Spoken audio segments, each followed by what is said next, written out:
So you're a citizen now. Well done. I heard something about a constable tossing people down sewer drains. Even in this shrine to knowledge, drooling idiots bumble their way to power. Ludicrous. Moving on. I require your services once more. It's Sotha Sil. Shortly after you and I parted company, I sought him out to discuss our Daedric artifact. I fear something is askew. His habits, his diction, the timbre of his voice, they've all changed, albeit subtly. Worse. Initially, I dismissed it as boredom, fatigue, or even the first signs of senility. But now, after observing him at length, I can say with certainty, this is not the Sotha Sil I know. There's Daedric mischief here, and we will root it out. We will leverage your hard-earned citizenship to make inquiries. First, I will make it known that in light of your recent exploits, I offered to take you on as my aide, an offer you eagerly accepted.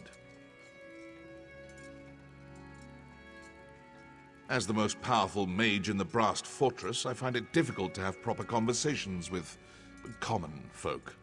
They grow silent at my approach, then whisper as I leave. An appropriate, but sadly uninformative display of deference. Indeed. It's commonly understood that servants grumble about their masters, loudly, to those they consider equals. Ask them about Sotha Sil's recent behavior.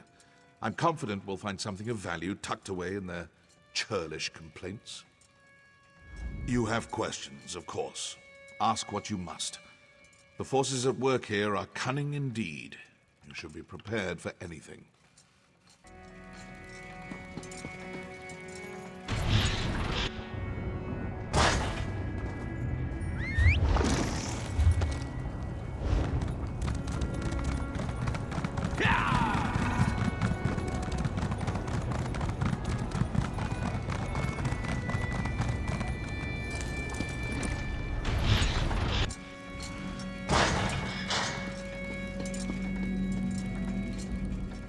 You're Lord Fear's newest steward, huh?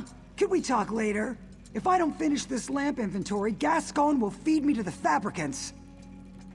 Yeah, Gascon must know how much I love doing paperwork. A few days ago, Sotha Sil ordered us to rip out all the lamps in here and replace them with less efficient ones. What kind of sense does that make? Who wants weaker lamps? A bunch of factotums loaded them onto a dolly and dumped them somewhere in the mechanical fundament. Hey, I know that look. If you're looking to poach a free lamp, don't bother. Gascon made us slag them all. And that's not even the worst part. Half the old switches don't work with the new lamp, so we've had to manufacture new switches, and half the time the switches get installed backwards, which means we have to do it all over again. Even the factotums don't know what they're doing. And don't even get me started on the lamp assembly. Sotha Sil could have turned the fabricators to make the new lamps with a flick of his finger, but he demanded that we do it instead. Do you have any idea how complex the fabricators are?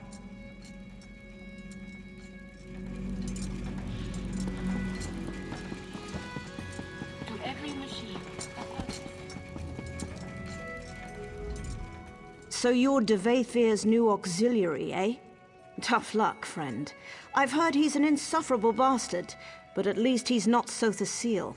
Better to be turned into a guar than to serve the clockwork god. Not anymore. In the old days, sure, he was easy to please because he was never around. These days, he changes his mind about something every night. Constant meetings, new dictums daily, adjustments to factotum patrols. It's a nightmare. Trust me, this is unprecedented. I'm afraid something's wrong with his enhancements. Like he's having trouble regulating. He's a different person, I swear. Don't tell anyone I said this, especially Gascon. Blasphemy doesn't go over well nowadays.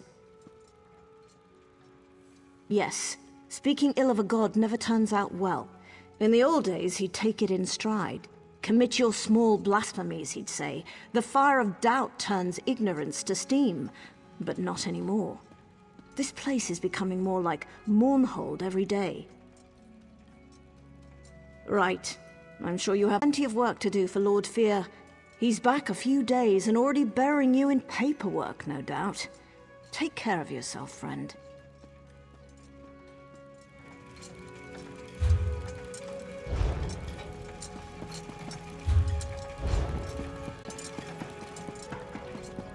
Resident detected in proximity. Greetings.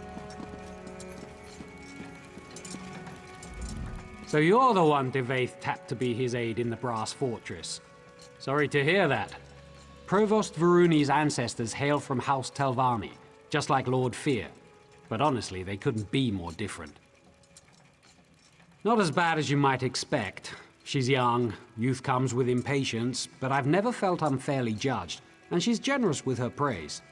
Honestly, if I had the choice between serving Varuni or Sotha Sil, I'd take Varuni every time. Now more than ever, I don't pretend to understand his motives, but he's never been so demanding. One example? He insists that we turn all the lights down before he enters a room. Do you have any idea how difficult that is? It's maddening! Huh, flipping switches. That's rich. Each lamp has its own switch, and some lamps have multiple switches. And if that isn't bad enough, some switches control multiple lamps. He's a god, I know, but it shouldn't take a genius to turn on the lights. Don't even get me started. Varuni might demand some obscure tome in the middle of the night or chide someone for leaving oil on the floor, but that's the worst of it. Sotha Sil exiled an auxiliary last week because she forgot to switch off a lamp. Right, don't let me keep you. I can't imagine how demanding Divayth Fear must be. Better you than me, that's for sure. Keep your nose to the cogs and you'll be fine. Now, if you'll excuse me, I'm off to flip 24 switches again.